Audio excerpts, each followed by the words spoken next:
Hello student, this is Sakshi Vishnoi. Welcome back to my channel my type गोल।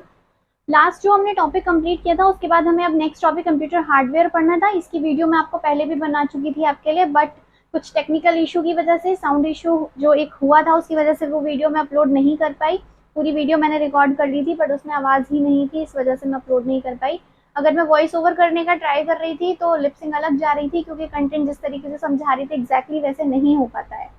इसलिए मैं इस video को दोबारा से रिकॉर्ड कर रही हूँ और यहाँ से अपने नेक्स्ट टॉपिक को आगे आगे कवर करते हुए चलेंगे। ठीक है, तो हमारा टॉपिक था कंप्यूटर हार्डवेयर। अब कंप्यूटर हार्डवेयर समझने के लिए पहले हमें ये पता होना चाहिए कि कंप्यूटर क्या है। तो कंप्यूटर बेसिकली अगर देखा जाए तो हार्डवेयर और सॉफ्टवेयर को मिलाकर बना हुआ एक ऐसा सिस्टम है जिसमें अगर बिना हार्डवेयर के हम सिर्फ सॉफ्टवेयर से काम करना चाहें तो भी पॉसिबल नहीं है, और अगर हार्डवेयर हो हमारे पास और सॉफ्टवेयर ना हो और हम तब अपना काम करना चाहें तो भी पॉसिबल नहीं है। तो इन दोनों का होना ज़रूरी है कंप्यूटर होने के लिए, उससे किसी भी तरीके का काम करवाने के लिए। तो हम कह सकते हैं computer is a combination of hardware and software. जब तक ये दोनों चीज़ हमारे पास नहीं होंगी एक डिवाइस में, मतलब अगर सपोज दैट हमारे पास सिर्फ हार्डवेयर हो जाए और सॉफ्टवेयर नहीं हो तो क्या हम अपना काम कर पाएंगे? नहीं कर पाएंगे। सिर्फ सॉफ्टवेयर हो जाए हमारे पास और हार्डवेयर ही ना हो तो क्या कर पाएंगे? इसको कुछ प्रैक्टिकली इस तरीके से समझ लेते हैं।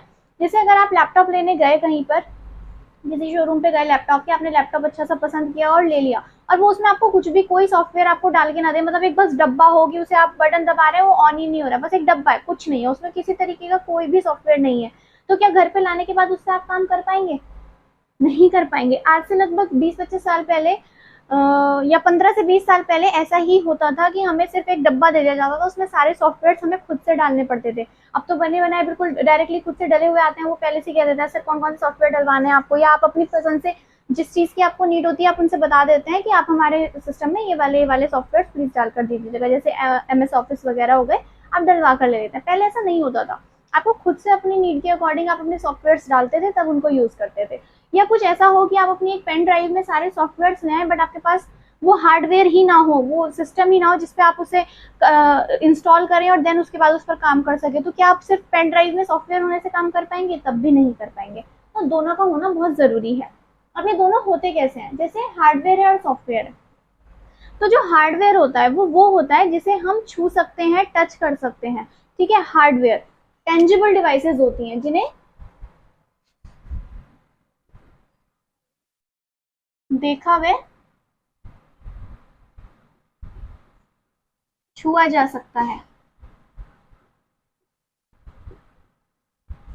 और सॉफ्टवेयर ये इंटेंजिबल होती हैं, इट मींस इन्हें सिर्फ देखा जा सकता है।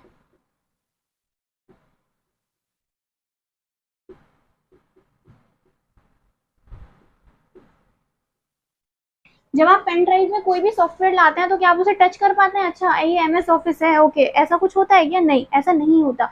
जबकि आप जब एक माउस लेकर आते हैं तो आप उस माउस को टच कर लेते हैं, क्यों? क्योंकि वो एक हार्डवेयर डिवाइस है। और जब वहीं पे जब आप MS ऑफिस का एक सॉफ्टवेयर अपने उसमें PD में या किसी भी स्टोरेज डिवाइस में लेकर आते हैं कि हम इंस्टॉल कर लेंगे अपने लैपटॉप में एंड देन हम उस पर वर्क कर पाएंगे, तो उसे आप छू पाते हैं? नहीं, बस डायरेक्टली आप पेन ड्राइव लगाते हैं, उसे इंस्टॉल करते हैं और अपना काम करना स्टार्ट कर देते हैं। तो उन्हें आप सिर्फ देख सकते हैं कि हाँ ठीक है ये MS ऑफिस है, बस उसे, बट उसे टच नहीं कर सकते।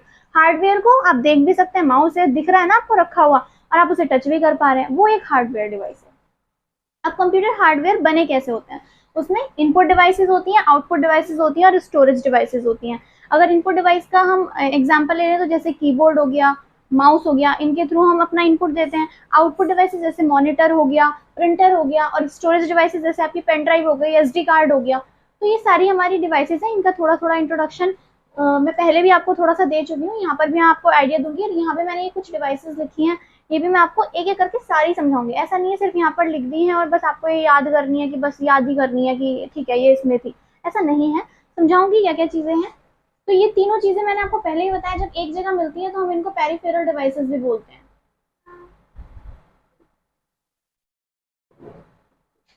ठीक है, तो कंप्यूटर हार्डवेयर अगर बेसिकली देखा जाए तो कंप्यूटर पेरिफेरल्स का एक कॉम्बिनेशन है जिसमें इनपुट डिवाइस, आउटपुट डिवाइस और आपकी स्टोरेज डिवाइसेस आती हैं। ठीक है, अब हम सबसे पहले अपने इनपुट डिवाइसेस को कवर करते हैं। तो इनपुट डिवाइसेस में मैंने ये यहाँ पे लिखने का एक मेन रीजन जो है, मैं इनको अलग अलग एक को पहले कीबोर्ड यहाँ लिखती फिर समझाती, फिर माउस लिखती फिर समझाती, मैं ऐसा कर सकती थी, बट एक बार में इस स्लाइड पे यहाँ लिखने का सिर्फ एक रीजन है कि कभी कभी ऐसा होता है हम एग्जैक्टली उस डिवाइस को याद नहीं कर पाते एग्जाम में कि अच्छा ठीक है हमने इसमें MICR में क्या पढ़ा था, याद ही नहीं आएगा MICR में क्या पढ़ा था। अगर आपको याद आ जाएगी क्या पढ़ा था तो शायद आप गेस कर पाए कि वो इनपुट में पढ़ा था, आउटपुट में पढ़ा था या स्टोरेज में पढ़ा था। बट कभी कभी होता है हम नहीं रिकॉल कर पाते। तो अगर ये चीज हमें एक चार्ट टाइप बना हुआ दिख जाए, ये जितने भी हमारी पिक्टोरियल रिप्रेजेंटेशन होती है, फ्लो चार्ट हो गया, कोई ग्राफ हो गया, इनसे क्या होता है हमें चीजें ज्यादा रिकॉल करने में आसानी होती है, वो हमारे माइंड में जल्दी सेट हो जाती है। इसीलिए यहाँ पे लिखने का रीजन है कि आप एक बार इस चार्ट को थोड़ा इस तरीके से देख लीजिए, keyboard, mouse, touch pad, track ball, किम्बॉल, टैग रीडर, BCR। मतलब अगर आप ये पूरा चार्ट एक तरीके से याद कर लेंगे अपने माइंड में कि ठीक है, तो अगर आपको ये भी याद नहीं आया एग्जाम में किसी वजह से कि ये डिवाइस में हमने क्या पढ़ा था, गैस कैसे करें कि इनपुट में थी आउटपुट में थी, तो अगर आपको ये चार्ट याद रहेगा तो एक सेकंड में आप गैस कर पाएंगे नहीं ये इनपुट वाले चार्ट में लिखी थी इनपुट डिवाइस है, या ये आउटपुट वाले चार्ट में लिखी थी आउटपुट डिवाइस है। तो ये मेन रीजन होता है चार्ट बनाने का। ठीक है, तो आप एक बार इस पर नजर मार लीजिए, मैं एक बार बोल देती हूँ इनको, कभी किसी की प्रोनाउंसिएशन में प्रॉब्लम हो। Keyboard, mouse, touch pad, track ball, किम्बॉल, tag reader, BCR, OCR, OMR, MICR, card reader, tape reader, stylus, joystick, MIC यानी कि माइक आपका, camera, webcam, scanner, biometric and light pen, ये आपके इनपुट डिवाइसेस हैं। ठीक है, इनको एक जगह लिखने का मेन रीजन क्या है वो मैं आपको बता चुकी हूँ। एक बार आप अच्छे से इनको देख लीजिए, आपके माइंड में सेट कर लीजिए, इस तरीके से याद कीजिए कि ठीक है यहाँ पे 6 डिवाइसेस थी, कौन कौन सी थी, कीबोर्ड था, माउस था, टच पैड था, किम्बॉल टैग रीडर था, BCR था और क्या था एक ट्रैक बॉल। तो इस तरीके से अगर आप याद करेंगे तो आपको याद रहेगा ये इनपुट डिवाइस में हमने पढ़ी थी। तो अगर क्वेश्चन इस तरीके से आता है ये एक इनपुट डिवाइस है या आउटपुट डिवाइस है तो 1 नंबर तो आपका वहां से बन जाएगा। अगर क्वेश्चन इस तरीके से आता है कि किस लिए यूज की जाती है तो वो अभी मैं आगे एक एक आपको डिवाइस कराती जाऊंगी, आपको समझ में आ जाएगा। उससे पहले एक चीज और, ये आपकी इनपुट डिवाइसेस पढ़ ली, लेकिन इनपुट और आउटपुट डिवाइसेस के बीच में एक एक्सेप्शन होती है कि कुछ डिवाइसेस ऐसी होती हैं जो इनपुट प्लस आउटपुट दोनों होती हैं। ये देखिए ये कुछ एक्सेप्शन है, जैसे इनपुट प्लस आउटपुट दोनों डिवाइसेस होती हैं। ये कौन कौन सी है? टच स्क्रीन, साउंड कार्ड और डिजिटल कैमरा। अब ये इसका मतलब क्या है? ये डिवाइसेस वो डिवाइसेस होती हैं जिसमें हम हैंड टू हैंड इनपुट भी दे रहे होते हैं और वो हमें आउटपुट भी हैंड टू हैंड ही दे रही होती हैं। जैसे आपका ये डिजिटल कैमरा का एग्जांपल ले लीजिए, तो डिजिटल कैमरा में क्या होता है, आप फोटो क्लिक करते हैं और वो हैंड टू हैंड आपको दिखा भी देता है आपका फोटो कैसा है। आपने जो शादी वगैरह होते हैं, इवेंट्स वगैरह होते हैं, उसमें देखा भी होगा कि अगर आप स्पेशली किसी कैमरामैन से बोले कि प्लीज हमारा भी फोटो ले लीजिए, वो ले लेगा, तो हैंड टू हैंड दिखाएगा, सर आपका ऐसा फोटो है, या आप खुद भी देख सकते हैं, दिखाओ जरा कैसा है। तो आप देख रहे हैं hand to hand, it means आपको आउटपुट हैंड टू हैंड मिल रहा है। तो ऐसी भी कुछ डिवाइसेस होती हैं जो आपके एक्सेप्शन में आती हैं, जो इनपुट प्लस आउटपुट दोनों का काम करती हैं। ठीक है, फटाफट से आप इसको नोट कर लीजिए, फिर मैं एक एक करके एक एक डिवाइस को पढ़ाना स्टार्ट करती हूँ। चलिए स्टूडेंट्स, इनपुट डिवाइसेस में सबसे पहली डिवाइस कीबोर्ड के बारे में एक बार देख लेते हैं कि क्या क्या उसमें चीजें हैं, किस तरीके से है। तो इनपुट डिवाइसेस में पहली हमारी डिवाइस हो गई कीबोर्ड। कीबोर्ड एक कॉमन इनपुट डिवाइस है। कहीं भी किसी भी लैपटॉप में, किसी भी सिस्टम में, जो आप पूरा सिस्टम आपका डेस्कटॉप PC आपने पूरा अरेंज किया होगा अपने घर पे, या कहीं पर भी बिना कीबोर्ड के आप नहीं कुछ भी कर सकते हैं। आपका एक मोबाइल फोन है, उसमें भी आप बिना कीबोर्ड के कुछ नहीं कर पाएंगे। अगर वो नहीं कुछ भी चलेगा तो किस तरीके से आप कॉल्स करेंगे, किस तरीके से आप टेक्सटिंग करेंगे, कुछ नहीं कर पाएंगे। तो एक कॉमन इनपुट डिवाइस है जो जनरली सभी सिस्टम्स में यूज की जाती है। एंड एक स्टैंडर्ड इनपुट कीज जो इसमें होती हैं कीबोर्ड में, वो होती हैं 101 कीज। ठीक है, जनरली हमने सुना है कि कीबोर्ड में कितनी कीज होती हैं, 104 होती हैं, बट अगर स्टैंडर्ड कीज की बात करें तो वो 101 कीज होती हैं। ठीक है, नेक्स्ट जो हमारा स्टैंडर्ड कीबोर्ड है वो US से बना हुआ हमारा QWERTY कीबोर्ड है। अब ये QWERTY क्या है, तो अगर आपने ध्यान दिया हो कभी, तो जो आपका कीबोर्ड होता है उसकी जो आपकी फर्स्ट रो होती है उसमें Q इस तरीके से जो लिखा होता है उसमें QWERTY, तो उसी के बेसिस पे कीबोर्ड्स के लेआउट्स के नाम रखे हुए हैं। तो जो हम जनरली यूज करते हैं वो कौन सा कीबोर्ड है? QWERTY कीबोर्ड है। ये US से बना हुआ है। किसके थ्रू बनाया गया था? क्रिस्टोफर लेंथम शोल्स ने 1870s में US में इसको इंट्रोड्यूस किया था। और उसके बाद हमारे अदर लेआउट्स भी आए। जैसे कौन कौन से अदर लेआउट्स आए हैं? एक क्वार्ट्स आया है, एक अजर्टी आया है, एक डेवोरेक आया है। बस क्वार्ट्स में क्या है कि उन्होंने इसमें Y की जगह पर Z कर दिया, अजर्टी Z इधर आ गया। मतलब कुछ इन्होंने चेंज कर करके देखा, लेकिन इनको चेंज करने का रीजन क्या था? बेसिकली इसका रीजन ये था कि किस लेआउट से हम सबसे फास्टेस्ट स्पीड कर सकते हैं, सबसे तेज तरीके से हम अपनी स्पीड रख सकते हैं टाइपिंग की। किस तरीके से हम उसको अरेंज करें लेआउट को कीबोर्ड में कि हम सबसे तेजी से अपने काम को पूरा कर सकें। तो हमने अलग अलग लेआउट्स रेडी किए, जैसे क्वर्ट्स हुआ, जर्टी हुआ, डेवोरेक हुआ, क्वर्टी हुआ, सबको हमने बनाया। लेकिन जब हमने इनको टेस्ट किया कि किससे हम सबसे तेजी से अपने काम को पूरा कर पा रहे हैं, तो वो क्वर्टी कीबोर्ड निकला। इसीलिए उसको स्टैंडर्ड कीबोर्ड का नाम दिया गया। और हम अपनी जर्नल लाइफ में आप अगर नोटिस भी करेंगे तो हम क्वर्टी कीबोर्ड ही यूज करते हैं। अगर हम अपने मोबाइल में ऑप्शन आता है कि हम क्वर्टी कीबोर्ड से क्वर्ट्स में या जर्टी में स्विच कर सकते हैं, तो अगर हम करते हैं तो हमें टाइपिंग में इतना इशू होता है कि हम नहीं टाइप कर पाते उतनी स्पीड से जितना हम क्वर्टी कीबोर्ड से टाइप कर लेते हैं। ठीक है, नेक्स्ट लेआउट हमारे हो चुके हैं। अब इसमें हमारे कीबोर्ड में कौन कौन सी कीज होती हैं, जैसे मॉडिफायर कीज होती हैं, क्योंकि कभी कभी क्वेश्चन इस तरीके से आ जाता है कि 4 ऑप्शन दिए होंगे और फिर उसमें पूछा जाएगा कीबोर्ड की मॉडिफायर की कौन सी है या टॉगल की कौन सी है, तो हमें ये पता होना चाहिए, इसलिए ये क्वेश्चन यहाँ से पूछे जाते हैं। तो इसको कराने का मेन रीजन यही है। मॉडिफायर कीज कंट्रोल, शिफ्ट और ऑल्ट होती है, ALT। ठीक है, toggle keys caps lock, number lock, navigation keys जिसमें नेविगेट किया जाता है। नेविगेशन बेसिकली आपने डायरेक्शन से रिलेटेड वर्ड सुना होगा, तो जो ये एरो है अलग अलग डायरेक्शन के लिए, home and page up, page down. Function keys कौन सी होती है हमारी, F1 से लेके F12 तक। स्पेशल कैरेक्टर्स होते हैं हमारे @, हैशटैग एंड ये डॉलर एंड का साइन, या जितने भी हमारे डिफरेंट टाइप के स्पेशल कैरेक्टर्स होते हैं, ये सब हमारे इसमें आ जाएंगे। पंचुएशन कीज कौन सी होती है, जो आपने इंग्लिश में भी देखा होगा, पंचुएशन के हमारे क्वेश्चंस आते थे, तो उनमें किन चीजों का ध्यान रखना होता था, comma, inverted comma, full stop और कॉलन, सेमी कॉलन, इन सब चीजों का ही तो ध्यान रखना होगा। तो वही सब हमारी यहाँ पे पंचुएशन कीज में आ जाएंगी। ठीक है, अब मॉडिफायर कीज तो आप लर्न कर लेंगे कि ठीक है, कंट्रोल शिफ्ट।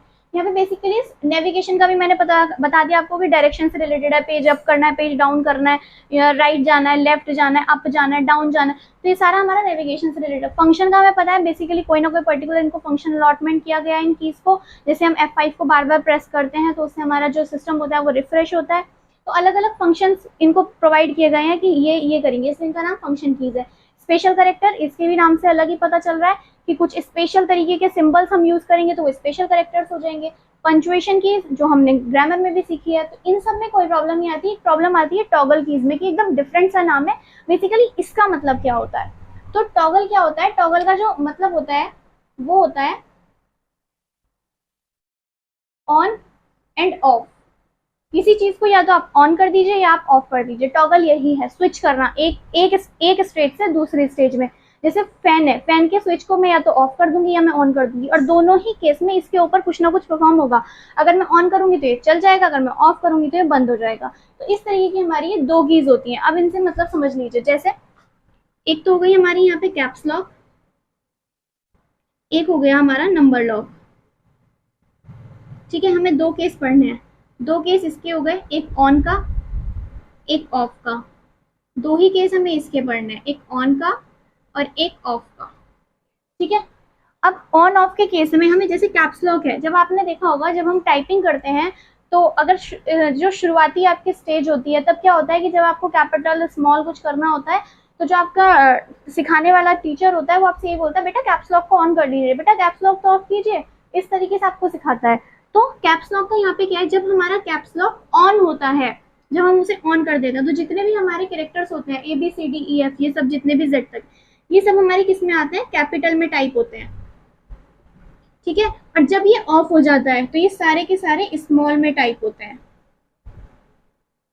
अब नंबर लॉक की बात कर ले। नंबर लॉक में आपने कीबोर्ड में देखा होगा, इस तरीके से हमारे राइट साइड में एक तो फंक्शन कीज के पास होते हैं हमारे नंबर लिखे हुए, 1 2 3 4 5 6 7 8 ऐसे करके पूरा 0 तक लिखा होता है, 1 2 3 4 5 6 7 8 9 एंड देन 0 ऐसे लिखा होता है। लेकिन हमारा जो कीबोर्ड होता है उसमें इधर की राइट हैंड की साइड पे ऐसे एक बना होता है जिसमें इस तरीके से नंबर लिखे होते हैं,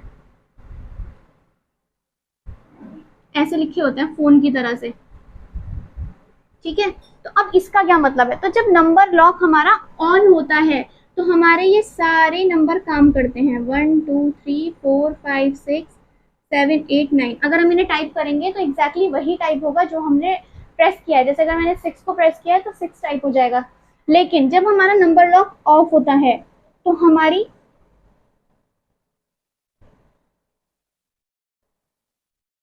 सिर्फ 4 कीज काम करती हैं। वो 4 कीज कौन सी हैं, एक 2 4, 6 और 8।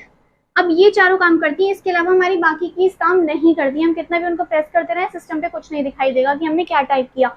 इसमें इन 4 कीज का भी क्या काम होता है, क्या मैंने जब 2 को प्रेस किया तो ये 2 टाइप होगा? नहीं, ये हमारा कैसे काम करता है, नेविगेशन की तरह। 8 काम करता है पेज अप करने के लिए, ये 4, ये 6 एंड ये 2, ये नेविगेशन की तरह काम करता है। ठीक है, तो फटाफट से आप इसको नोट कर लीजिए। किसी तरह का कोई डाउट हो तो वो आप कमेंट बॉक्स में ड्रॉप कर सकते हैं। फटाफट से नोट कीजिए, आगे की मैं फटाफट से इनपुट डिवाइसेस का बताती हूँ।